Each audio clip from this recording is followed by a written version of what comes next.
Amplitudes. Thank you, Nicholas, and also thanks to the organizers for offering me the opportunity to tell you a little bit about the excitement that is going on these days at the intersection of gravitational waves and scattering amplitudes. Now, everyone loves black holes, and I know it's true for this audience as well, because there are at least 7 talks in the program that are devoted to black holes, and they've been mentioned in a number more. Now, if black holes are fun, then pairs of black holes are even more fun. And since the first observation of a binary black hole coalescence in 2015, very timely as the 100th anniversary of general relativity, this bat-shaped diagram from what's now called the LVK collaboration shows you a large number of binary black hole mergers that they've observed, along with a few other compact objects, and there are going to be lots more in years to come. It's not entirely an experimental and observational program, because these events have to be fished out from a very large noise background. And in addition, of course, we want to do more than just observe them. We want to extract the parameters, their spins, their masses, information about eccentricity of the orbit if it's not the expected circular one.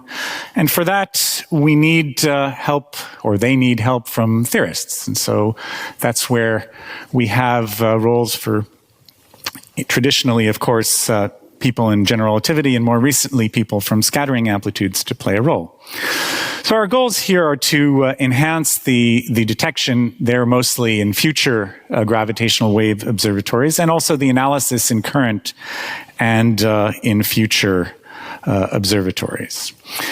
And what we want to ultimately do here, compute waveforms for gravitational waves from binary inspirals, be they from black holes, neutron stars, white dwarfs, or other potentially exotic compact objects that we might not be expecting from traditional particle physics and general relativity.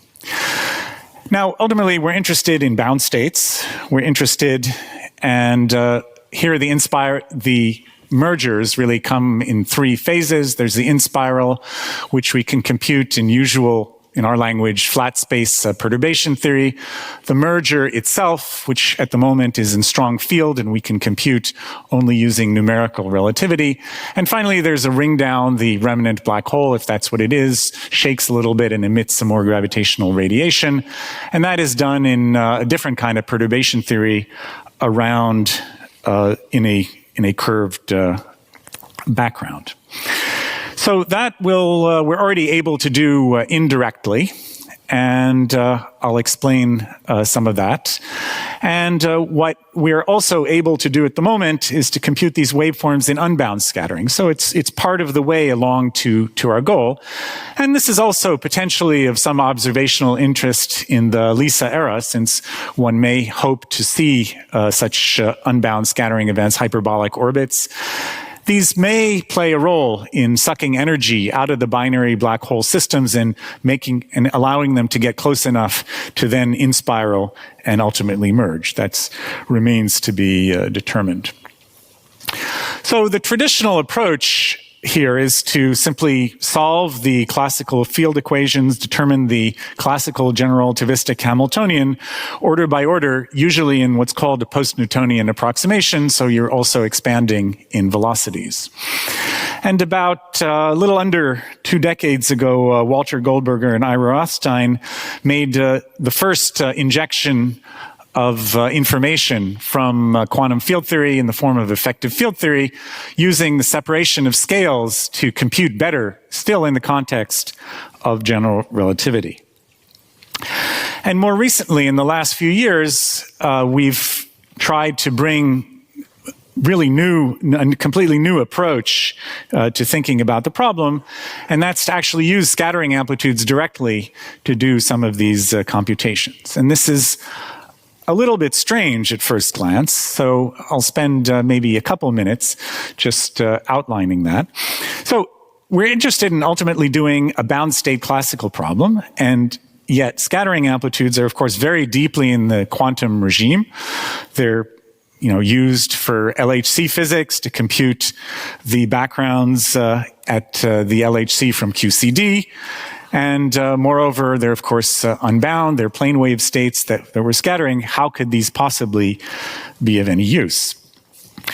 Well, the first thing is that we have now a much more modern philosophy, the on-shell philosophy, where we only compute what's needed for physical quantities from physical quantities. Here it would mean getting rid of gauge variant objects like Hamiltonians or potentials, not doing subdivisions between parts of the calculation that one doesn't need to subdivide, conservative and radiation reaction. There's also modern technologies for doing integrals. The integrals in classical field theory can ultimately be mapped, as we've learned, to those from quantum field theory.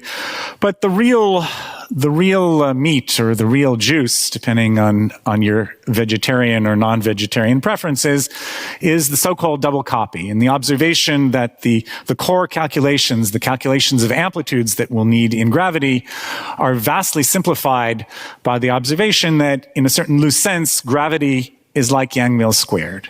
And that's something that at least the older members of the audience know by heart, and the younger members, if they don't, they should learn.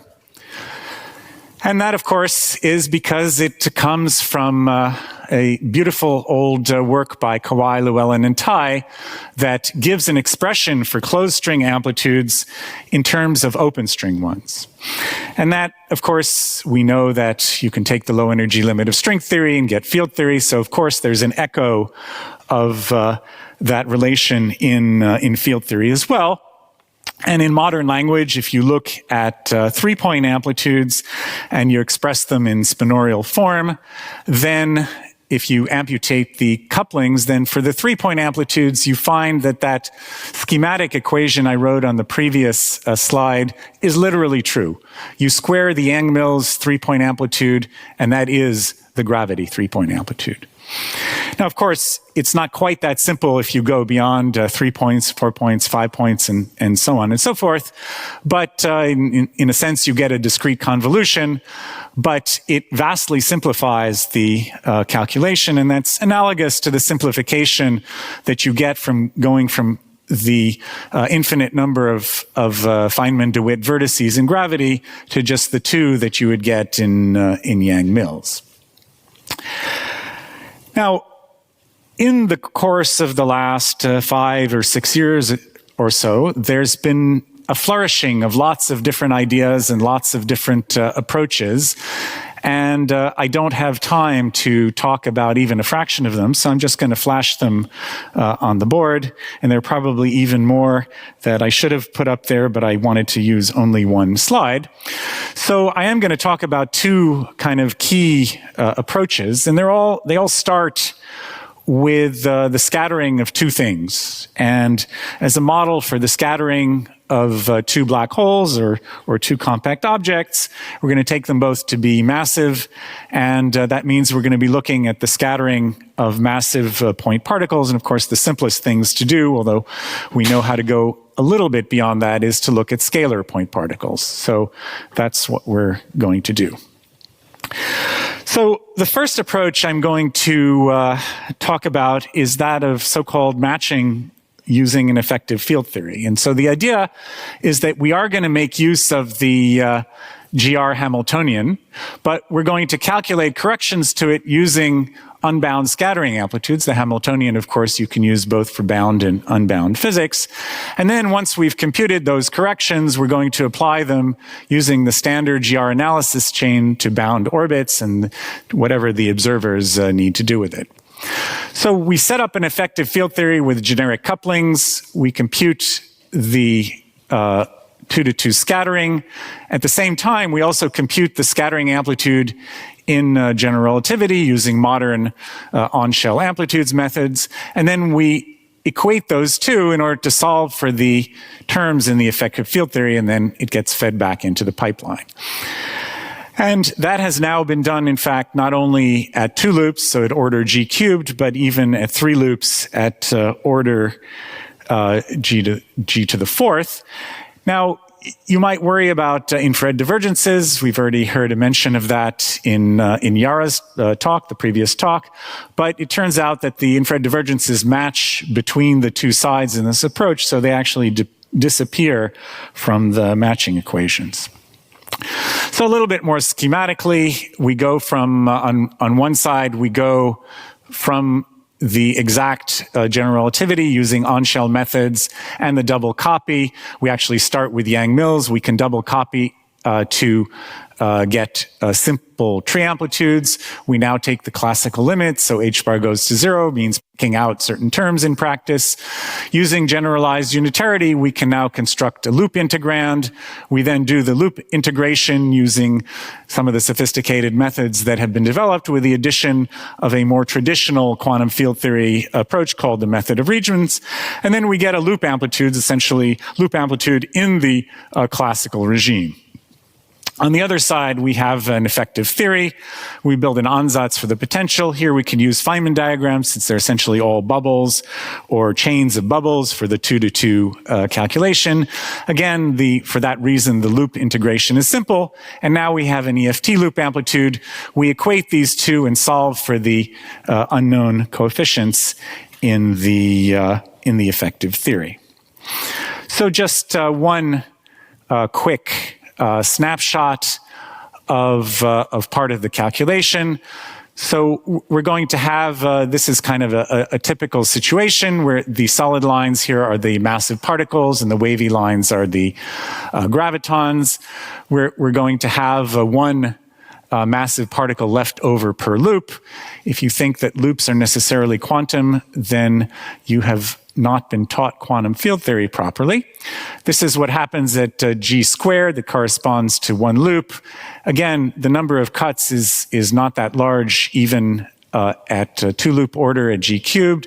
There's a somewhat tricky so-called H diagram, but Chashen Shen, Mikhail Solon, and Mao Zeng, and of course their senior collaborators, were able to do this. And that, in fact, was in some sense a milestone because it was the first calculation that was beyond the traditional GR technique. So I've written out the Hamiltonian here. These are kinetic terms and they're potential terms. And here it's an expansion in powers of Newton's constant.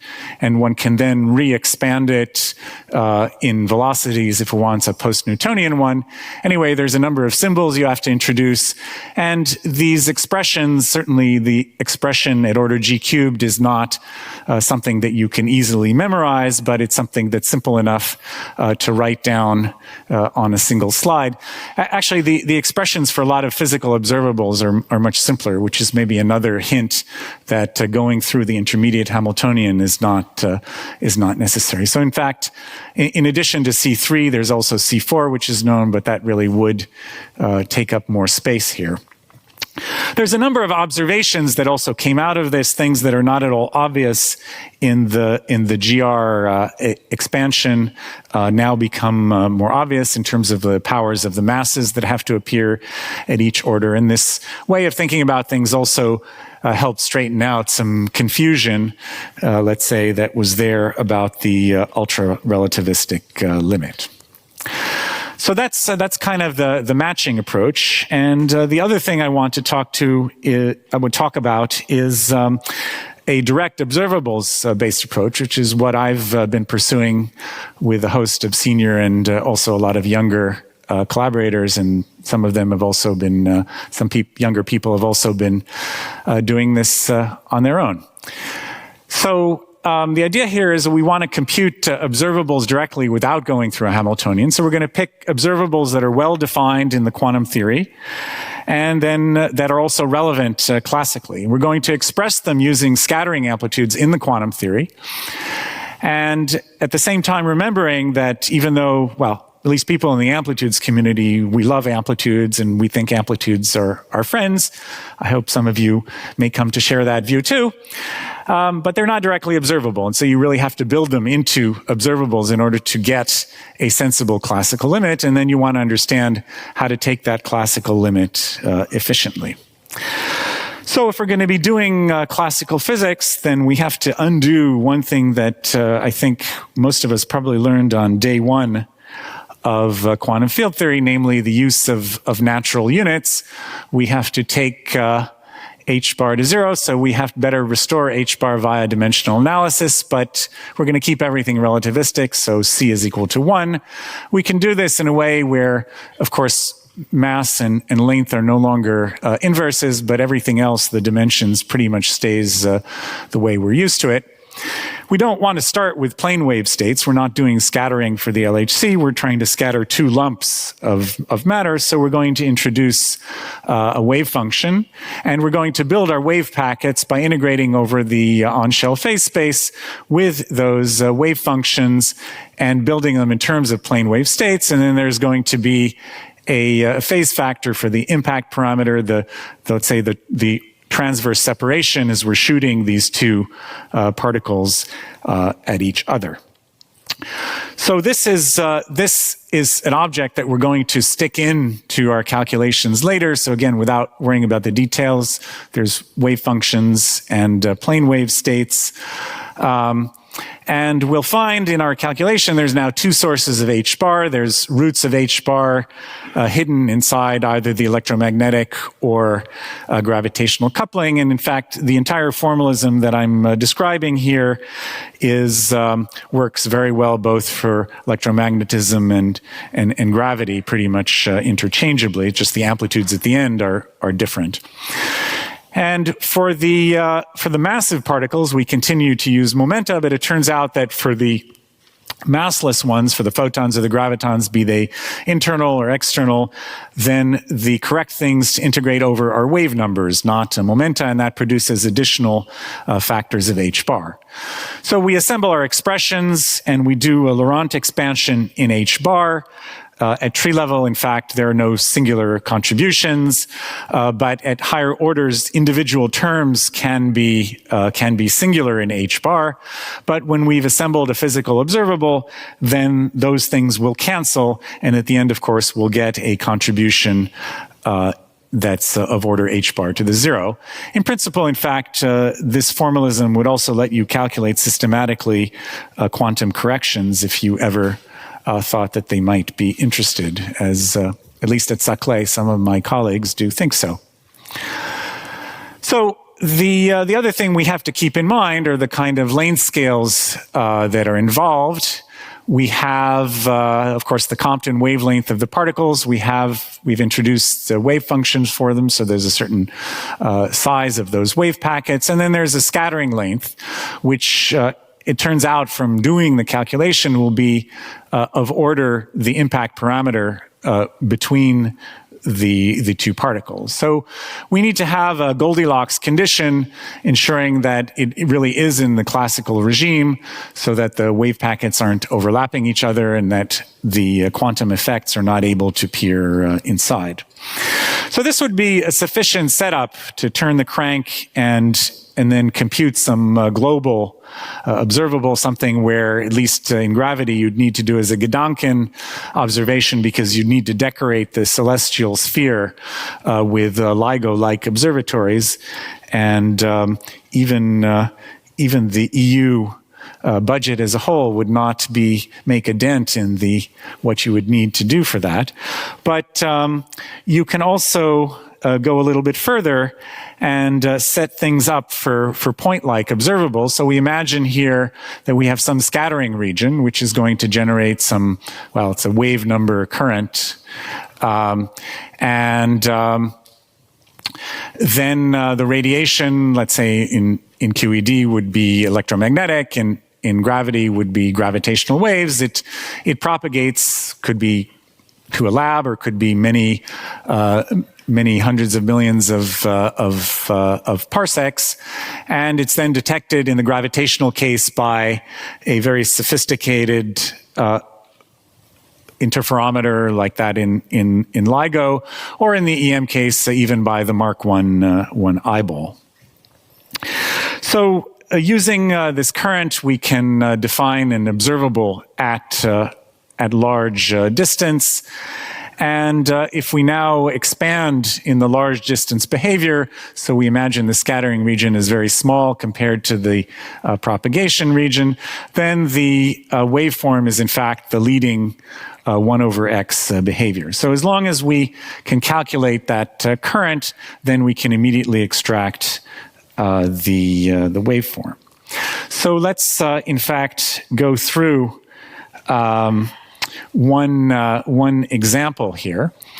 So we're going to do the lowest order, or at least a sketch of the lowest order in electromagnetism. So we imagine we have some scattering of 2 charged particles, and a long distance away we're going to look at the radiation that is coming out.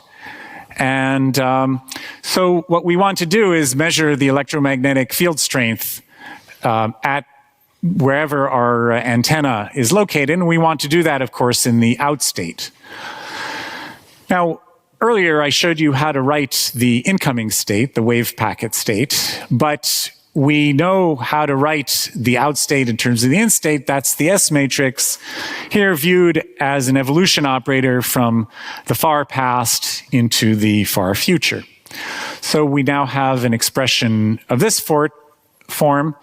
We can rewrite the S matrix as the forward scattering plus the transition matrix.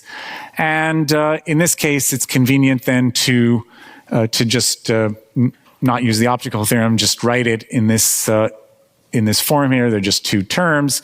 Of course, since there's no radiation in the initial state, the term with no T matrices simply drops out. We have one term that's linear, that will be cubic and higher plus higher order in the coupling, and another term that is quadratic in T matrices and therefore will be of quintic order and higher. I should emphasize that this master equation is true to all orders in perturbation theory. So what we want to do is now take that, I've dropped the in subscripts here. We want to take that earlier expression for the wave packet and plug it in here. And when we do that, for example, for the first term, we get the leading order expression. So there are these various integrations over the initial state. And it's not exactly the usual kind of in-out formalism that you're used to. All the integrals here are actually over copies of the initial state. It's an in-in type of formalism. There are the wave functions, and then, of course, there's the actual E&M tensor, and there's, I haven't shown you the expression for the F operator, but you can imagine that it has to involve annihilation and creation operators, and so that annihilation operator here will create an additional photon in the Bra state. This structure, when we take the classical limit, essentially these wave functions will all become very sharply peaked, and the net effect will be to replace any of the momenta appearing in the matrix element of the massive particles by the mass times the 4 velocity, and the object we have left over is just a matrix element of the T matrix, and that is, of course, just an on-shell scattering amplitude. So we have a simple integral basically involving the difference between P prime and P over the scattering, over an on-shell scattering matrix element.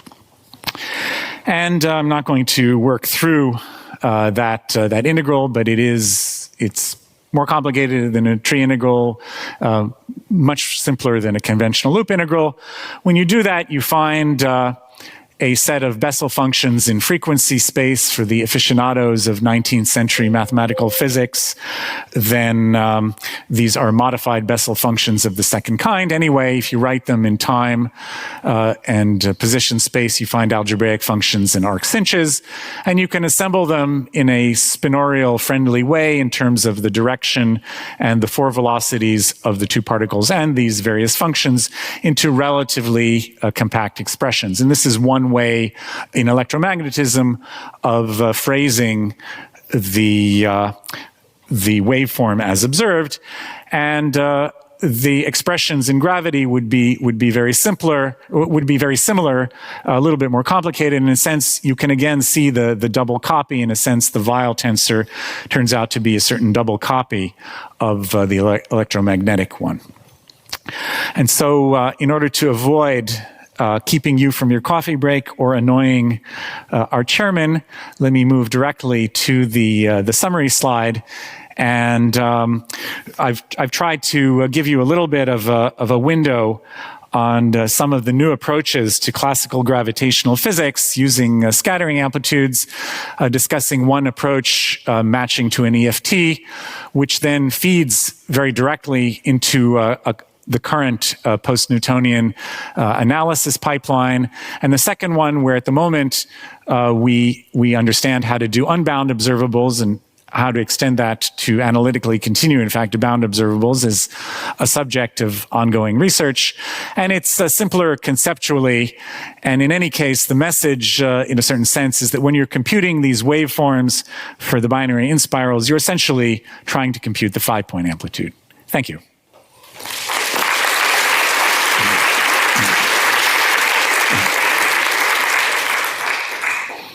Thanks for the clear talk, and it's always wise not to annoy the chairperson. So for the last point in the discussion, the 5-point amplitude, is there a way to translate between loops in this amplitude and the post-Newtonian order you go, or in the usual discussion? Yeah, so at least in the unbound case, in fact, at the moment, what's known is the leading order result. And that dates back to calculations of Kovac and Thorne in the late 1970s. So already when we do the next order, the one loop, that will be a novel result.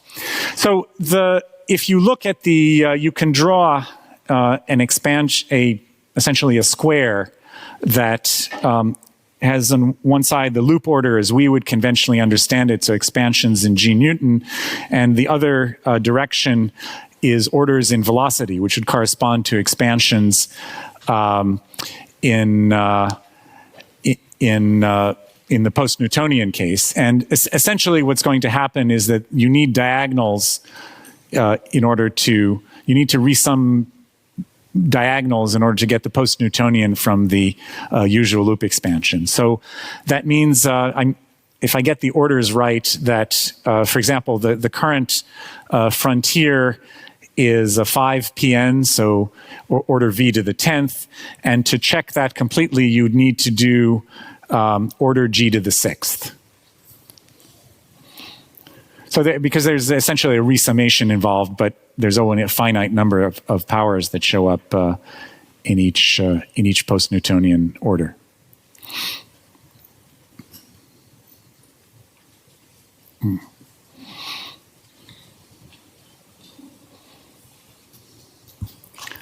Maybe I misunderstood, but I saw like in the beginning you said there is a possibility to experimentally measure unbound scattering in the future. So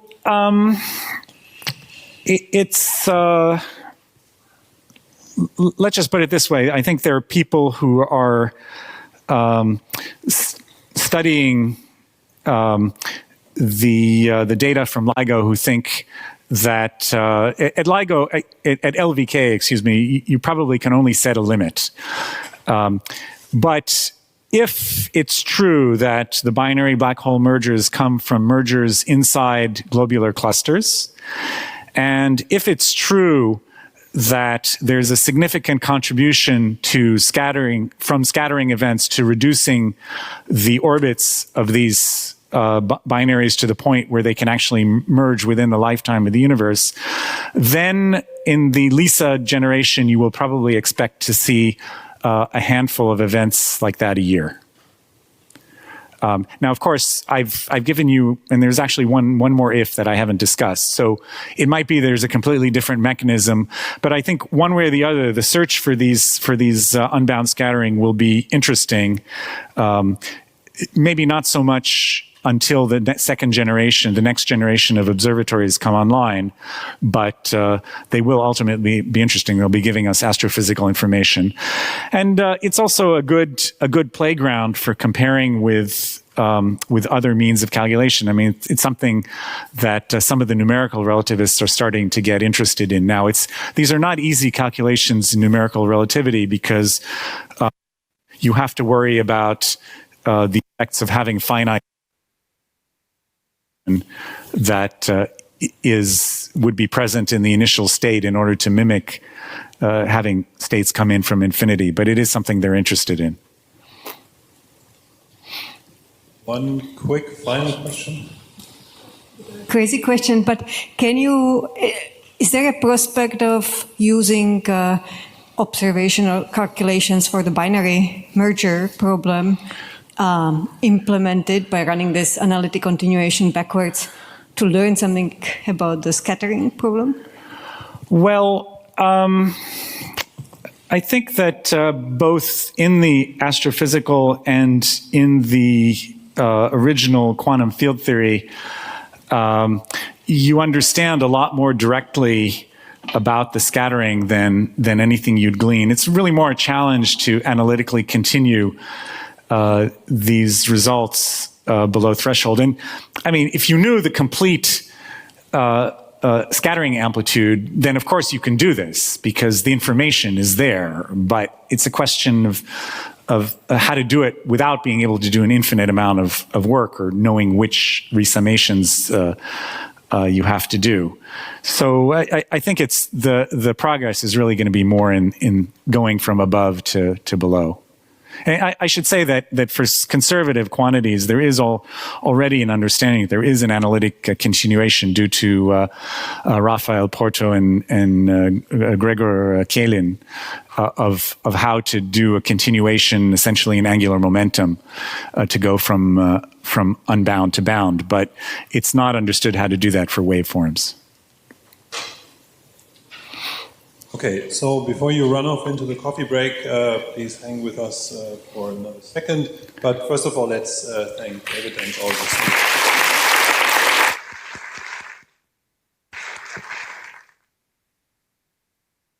Thank you. Just a quick announcement. So the Gong Show speakers are invited to check their slides briefly during the break. And the reminder, the conference photo will be taken directly after the Gong Show here. Come so that you are here on the photo. Enjoy your coffee.